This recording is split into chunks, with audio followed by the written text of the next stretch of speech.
Hello students, welcome back to your own learning platform Vedika commerce classes.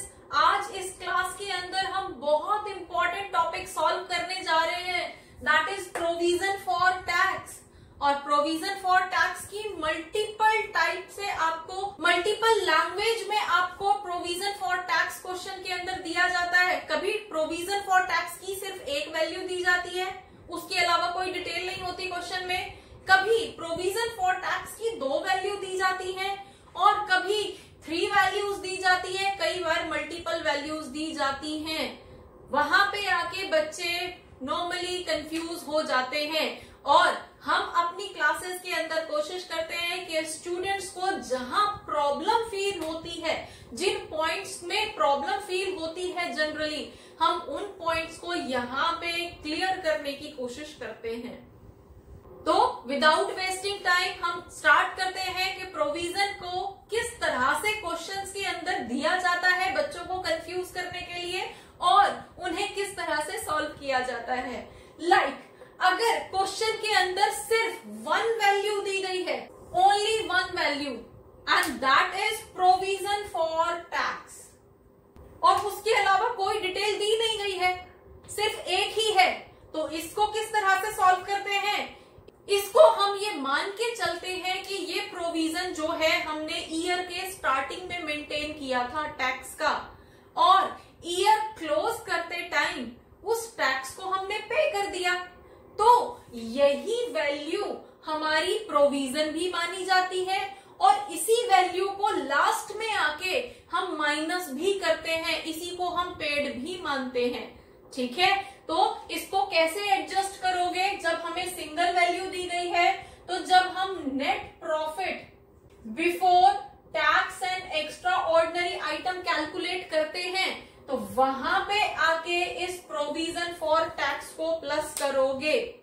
ठीक है, plus करना है प्रोविजन फॉर टैक्स के टाइम पे।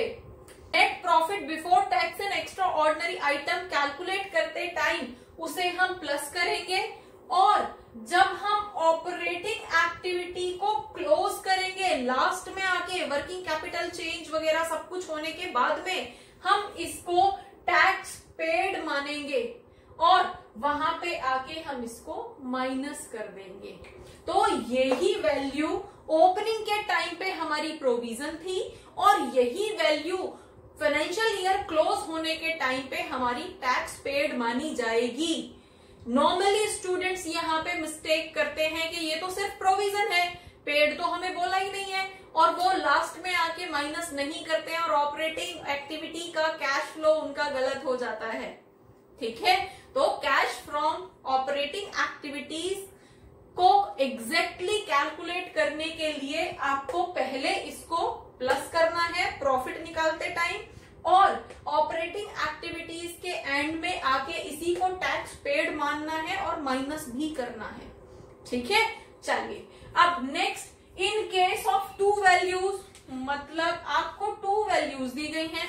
अब 2 वैल्यूज कौन सी होंगी? प्रोविजन फॉर टैक्स की बात कर रहे हैं ना, तो प्रोविजन फॉर टैक्स एक तो आपके पास प्रीवियस ईयर का होगा, ठीक है, और सेम यही प्रोविजन फॉर टैक्स आपके पास करंट ईयर का होगा। ऐसे ही तो 2 वैल्यू आएंगी। तो अब क्या करोगे ना, जो प्रोविजन आपने करंट ईयर के लिए मेंटेन किया है उसको तो हम net profit before tax and extra ordinary items calculate करते टाइम प्लस करते हैं, क्योंकि ये तो इस करंट ईयर का प्रोविजन है। तो उसको हम क्या करेंगे, उसको हम नेट प्रॉफिट निकालते टाइम प्लस करेंगे, और जो हमारा प्रोविजन लास्ट ईयर का था, प्रीवियस ईयर का था, अब प्रीवियस ईयर का जो प्रोविजन था वो हमारी इस बार की पेमेंट बोली जाएगी, और उसको हम यहाँ पे लास्ट में आके माइनस कर देंगे। ठीक है, ये तो हमारा 1 वे हुआ। कई बार स्टूडेंट्स क्या करते हैं कि प्रीवियस ईयर में से करंट ईयर को माइनस कर देते हैं और जो भी वैल्यू आती है उसको हम नेट प्रॉफिट में ही एडजस्ट कर देते हैं। ठीक है, तो वो भी तरीका ठीक है, आप उस तरह से भी कर सकते हो अगर 2 वैल्यूज दी गई हैं। ठीक है, अब यहाँ पे अगर हमारा करंट ईयर का प्रोविजन ज्यादा है और प्रीवियस ईयर का प्रोविजन कम था, करंट ईयर का प्रोविजन हम मान के चलते हैं 1000 रुपीज का था और लास्ट ईयर का जो प्रोविजन था 800 का था, तो आप या तो 1000 अभी नेट प्रॉफिट में प्लस कर दो और जब ऑपरेटिंग एक्टिविटीज को क्लोज करोगे नीचे आके तब वहां पे 800 की पेमेंट दिखा दो टैक्स की। आप इस तरह से कर सकते हो। और दूसरा, आप 1000 में से 800 को माइनस कर दोगे, कितना बचा? 200 का एक्स्ट्रा प्रोविजन बनाया आपने, एक्स्ट्रा प्रोविजन है तो नेट प्रॉफिट के अंदर उसको प्लस करोगे। अगर इन दोनों का डिफरेंस करंट ईयर का प्रोविजन माइनस प्रीवियस ईयर का प्रोविजन, ठीक है, अगर एक्स्ट्रा होता है, एक्सेस होता है, तो नेट प्रॉफिट के अंदर उसको प्लस करते हो। जैसे हमने एग्जाम्पल में लिया है, करंट ईयर में हमने 1000 का प्रोविजन बनाया है और लास्ट ईयर में 800 का था, तो इस साल में 200 रुपए का एक्स्ट्रा प्रोविजन बनाया है, तो एक 200 रुपए एक्स्ट्रा हमारे यहाँ पे एंगेज हुए ना, उसको हम यहाँ पे नेट प्रॉफिट में प्लस कर देंगे। और फिर नीचे जाके ऑपरेटिंग एक्टिविटीज में हमें कोई भी एडजस्टमेंट करने की जरूरत नहीं है, ठीक है, क्योंकि जब हम इस वाले फॉर्मेट से करते तो भी तो आंसर इतना ही आता ना, 200 का ही तो होता, वो हमने ऑलरेडी एडजस्ट कर दिया। नाउ अगर यही हमारा डेफिसिट होता है, डेफिसिट मतलब हमने करंट ईयर में कम प्रोविजन बनाया है और प्रीवियस ईयर का प्रोविजन ज्यादा था, सपोज ये यहाँ पे उल्टा हो जाता है। उल्टा मतलब हमने प्रीवियस ईयर में 1000 का बनाया हुआ था और करंट ईयर में 800 का बनाया है, मतलब पिछले साल में 1000 रुपए बिजी थे हमारे, एंगेज थे एक टैक्स के अकाउंट के नाम पे, ठीक है, और इस साल सिर्फ 800 बिजी है। 800 को हमने सेपरेट किया है तो 200 का कैश फ्लो तो हमें मिल गया ना, है ना, 200 तो हमारे पास बच गए ना खर्च करने के लिए अपने बिजनेस के अंदर। तो वो हमारे लिए अगर डेफिसिट की फॉर्म में है, अगर हमने प्रोविजन कम बनाया है, तो यहाँ पे नेट प्रॉफिट से उसको माइनस करेंगे, ठीक है, काइंड ऑफ रिफंड हो गया ना। ये तो पैसा पहले ज्यादा बिजी था, पहले जो है पैसा ज्यादा ब्लॉक था, इस बार कम ब्लॉक है, तो जो बचा हुआ डिफरेंस है वो डिफरेंस तो हमारे लिए रिफंड टाइप हो गया ना, तो हम यहाँ पे नेट प्रॉफिट में उसको माइनस करके दिखा देंगे। तो अगर आप डिफरेंस मेथड से करते हो तो इस तरह से करोगे अगर 2 वैल्यूज दी गई हैं तब, और अगर आप डिफरेंस मेथड से नहीं करते हो, सिंपली इस तरह से करते हो, तो करंट ईयर का प्रोविजन आप नेट प्रॉफिट में ऊपर ही प्लस कर दोगे और जो प्रीवियस ईयर का प्रोविजन था उसको नीचे ऑपरेटिंग एक्टिविटीज का कैश फ्लो निकालते टाइम वर्किंग कैपिटल चेंज के बाद में आप उसको माइनस कर दो, ठीक है। नेक्स्ट, चलिए ये हो गया हमारी जब हमें 2 वैल्यूज दी गई हो प्रोविजन फॉर टैक्स की।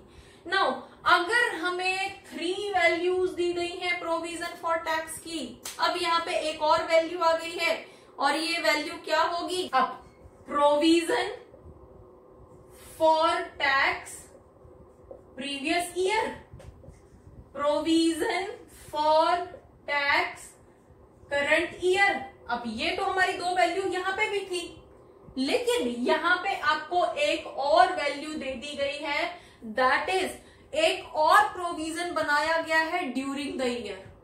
तो हमारे पास प्रोविजन ड्यूरिंग द ईयर, अब ये तो हमारे पास ओपनिंग हो जाएगा, जो प्रीवियस ईयर का था उसको हम ओपनिंग मान के चलेंगे, है ना।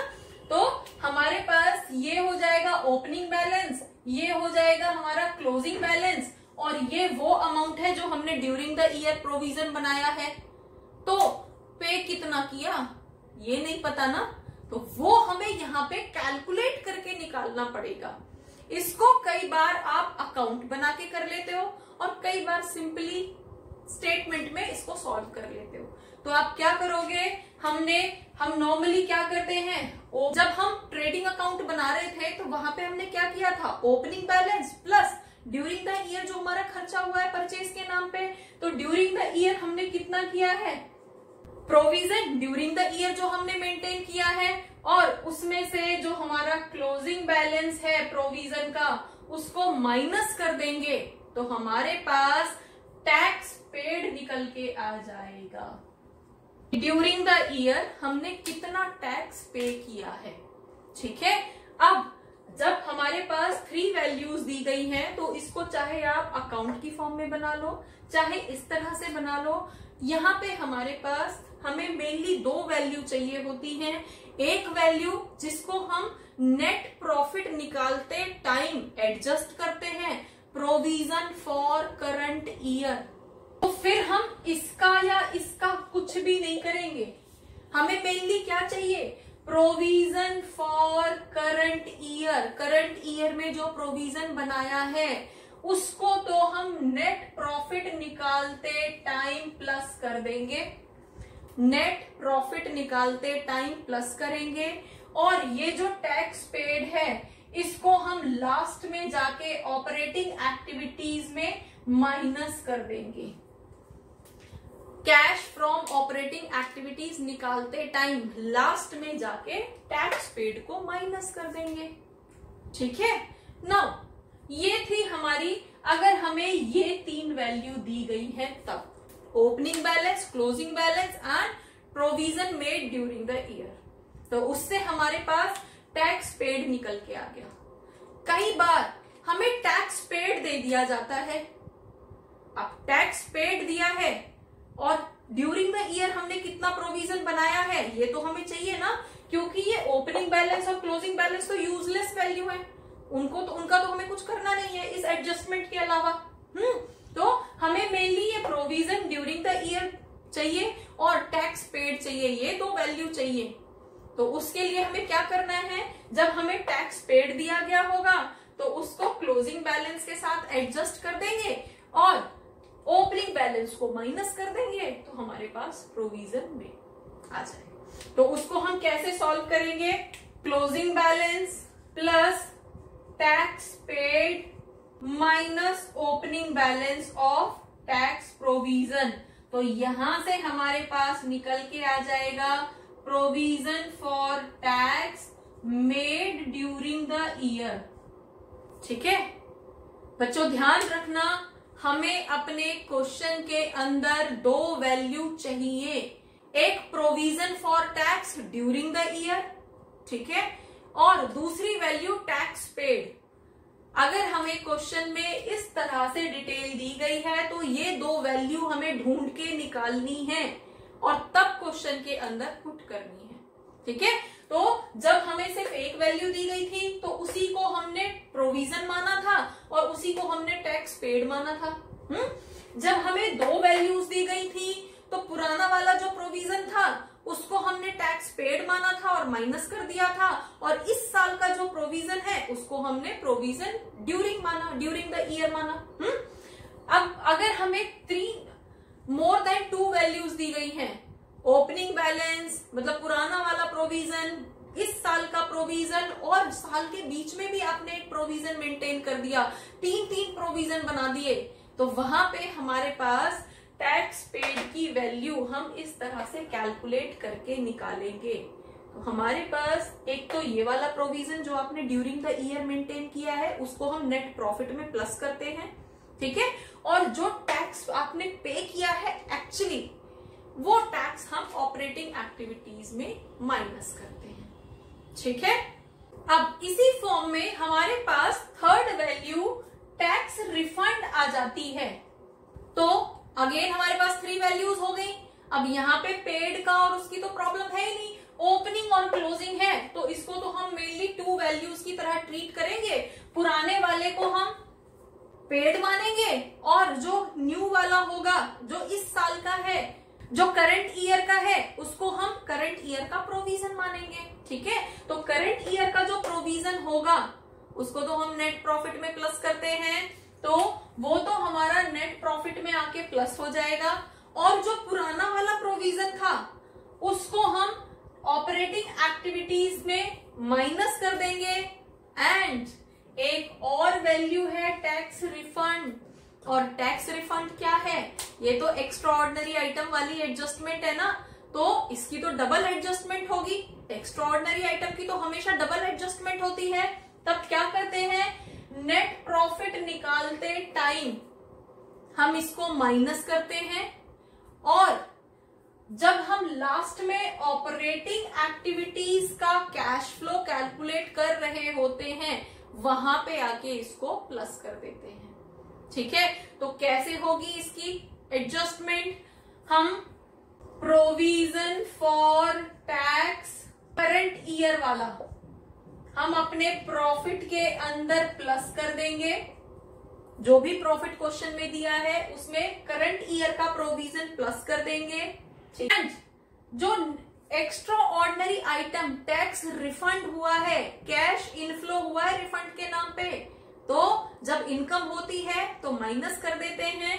तो हमारे पास यहाँ पे टैक्स रिफंड माइनस हो जाएगा, तो उससे हमारे पास क्या निकल के आएगा, net profit before tax and extra ordinary items.